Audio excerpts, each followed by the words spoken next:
Ash Wednesday celebrations held around the world today, and at the Vatican, Pope Francis leading a procession into an Ash Wednesday Mass.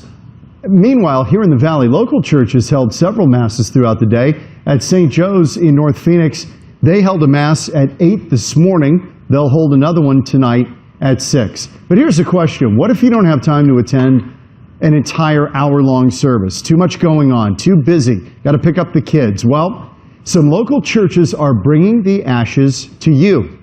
Anita Roman has the story tonight.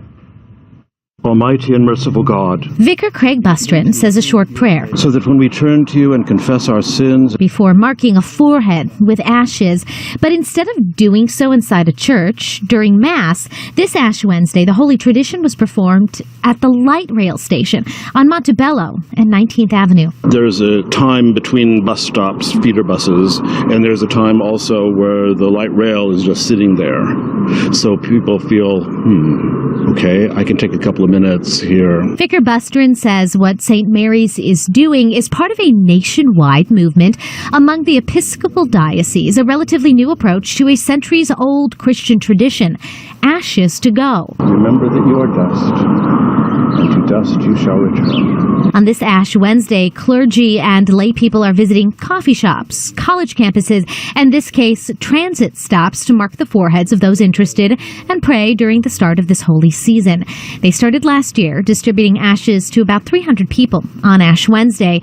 This morning alone, 80 people at the light rail received ashes. It's overwhelmingly positive, overwhelmingly positive. Those who know about it and realize they're not going to be able to spend time with their faith community today. There were a couple of people who were in tears. The vicar here at St. Mary's, along with a number of volunteers, headed back out to the light rail in the afternoon to distribute ashes to those coming home from work, and they say they're already making plans for ashes to go next year. Anita Roman, Fox 10 News.